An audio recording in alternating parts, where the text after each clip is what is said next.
Okay. Now I'm going to be going on some things and I hope it doesn't offend anybody, but here it goes. First of all, 1 John 4th chapter. Discern the spirits. I do know what class does teach, but this is also in the book. Discern the spirits. So therefore there's more than one spirit.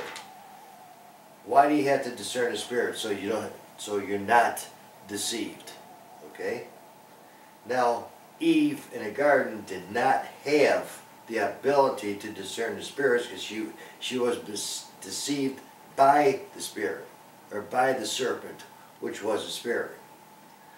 Now, at the end of this age, well, first of all, in a fulfillment of it, Peter said something about Yahshua, you're not going to die. So Yahshua replied back and says, okay, get thee behind me, Satan.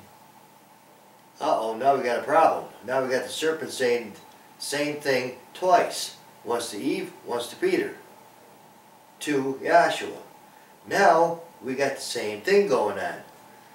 Yahshua. This is the cross over here. Yahshua, you're not going to die. Why aren't you going to die? Because you are Yahweh in the body. And the body is not really Yahshua.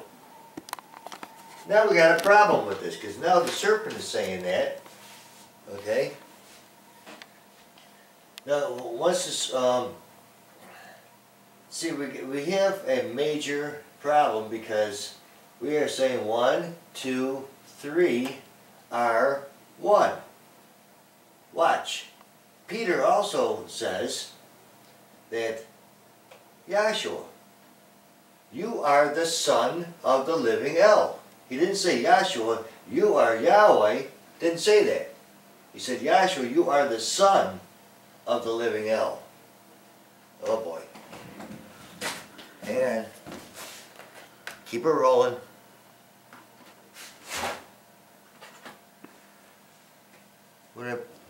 Oh, shit. Okay.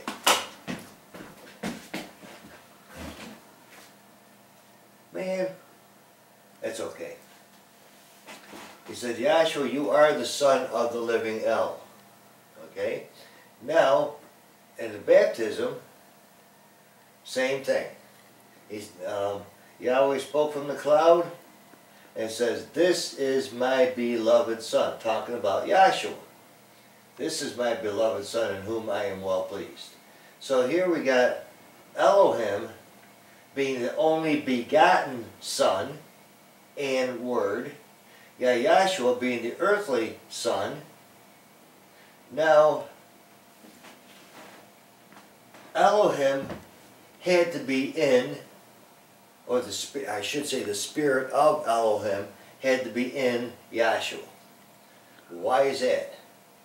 Because in the beginning it says, now, this is Emmanuel, Elohim with us. So this is the spirit of Yahweh in Yahshua. Now Yahshua is always saying that, hey, I am in the Father and the Father's in me. Now, if they're one, one can't be into the other. So, the Spirit of Yahweh is in Yahshua, and that makes him a son, that makes him connected, or unity. Now, see, at the cross, he says, my El, why hast thou forsaken me? Now, if that was Elohim in a suit of clothes, why would Elohim say, my El, why hast thou forsaken me? No, that was Yahshua suffering heavily for us. He felt every single ounce of pain. He felt everything. And for us. Now prove it. Paul comes in and he says, look it. He says, you are saved if you keep in memory how he, Yahshua, died for us. He died for us. He was buried and he rose again from the dead. Not just once, but he rose again from the dead for us, so that he could be in us. Do you see how this here is separated here, and how this here is separated here? You got the most holy place, Yahweh. You got Elohim over here, and you got Yahshua over here. The tabernacle itself separates it. You got, you follow that line over here. You got the head, which is Yahweh. You got the chest, you got Elohim. And you got the abdominal area, which is Yahshua. Your body even shows you that it separates it. No, the separation here does not say it's a trinity. You want a trinity? You got one tabernacle here, you got two tabernacles here, you got three tabernacles here. That's your trinity. Sorry, that's not the way it goes. He's a unity within himself. And the tabernacle pattern proves it. The witnesses agree with each other.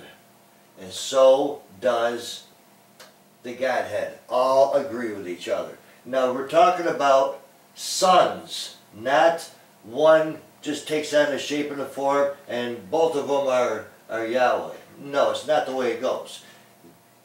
The reason why it's not the way it goes, and it is a son, because a little tiny bit of him, okay, was made to form that body. Just as with a child, it takes very little of the parents to form that child. That child is offspring. Why? Because it comes off or it comes out of the woman.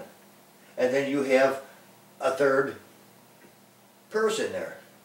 So it has to be. There's no other way around it. It's got to be offspring, okay? What you're talking about. What you're talking about here, with the cross here, is offspring. Offspring, offspring. We're made in his image, so therefore we got to look at us to find out how he is, or how he's made. Very simple stuff, okay?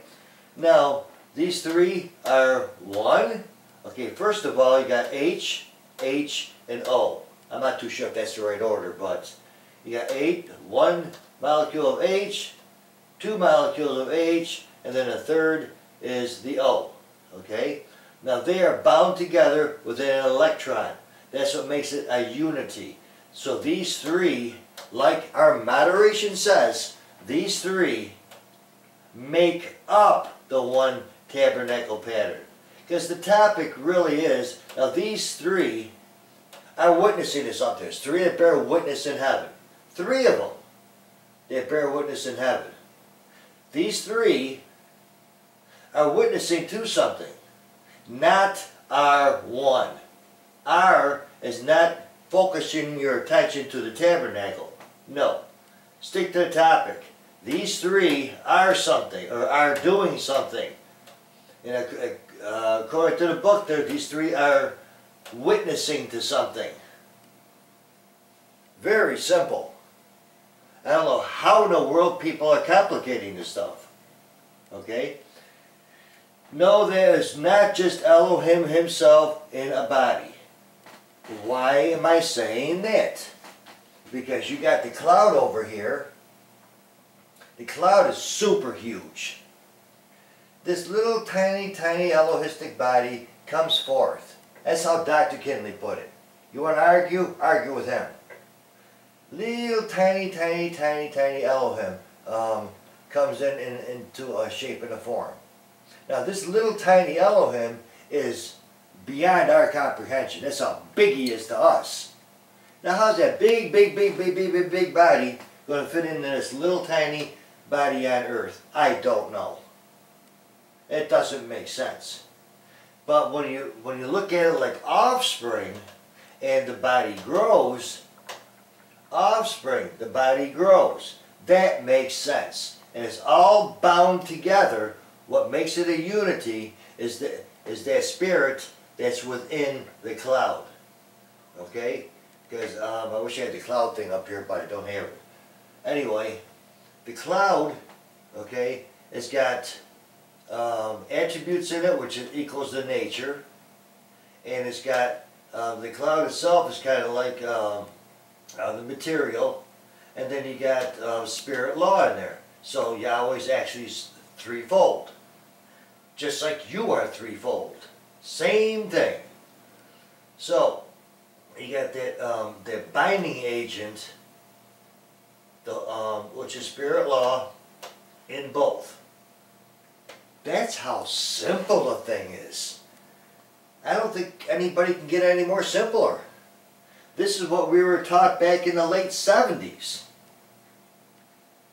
Now all of a sudden, everybody's starting to change everything. Well, these three here, right here, they're all one because it's one tabernacle. No. No, no, no, no, no, no, no, no, no. These three, different functions for the priest, different compartments, equaling 1, 2, and 3. Equaling your body. It's that simple. Well, you can't separate them. Man, your neck is a veil. Your diaphragm is a veil. This is a veil. This is a veil. They're separated by veils. And the Father is, the spirit law there is in here and is in here and is functioning. This is what we learned way back in the 70s. Now, why anybody would want to change it, I don't know. As a moderation said, these three that are witnessing, okay, they make up a tabernacle. They're not, these three are not one tabernacle. These three make up the one tabernacle, as these three here make up your tabernacle. You're not going to be putting this to this, and this to this, and this to this. Doesn't make sense. Because each one has got to function with each other. Separated by the veil. And, well, everything is the Father. Well, hang on now, because the Father's got to be separated within himself if you're going to say that Yahweh is all in all. Where are you getting this in all if he's just all? Something don't make sense here, because the spirit law has got to be in his substance. And if you look up substance in the dictionary, substance is even threefold. And that's what he is, substance. Substance is even threefold. Can't get around it. So if we really want to take away these veils and say, well, everything's all one, you can't even do that. Because this here is your kitchen. Take away the veil, you got your dining room. It's still separate. This is still your dining room, with or without the veil. And this here is still your living room, because you got the vision up here, or you got television in your living room. Therefore, it's still a functioning other room. It's simple. So, I know people are going to have something to say about that, but that's okay. Sometimes it's better to do this than just type it all out. And sometimes it gets, people confused and stuff. So, part 2 coming up later on. Okay, I'm done.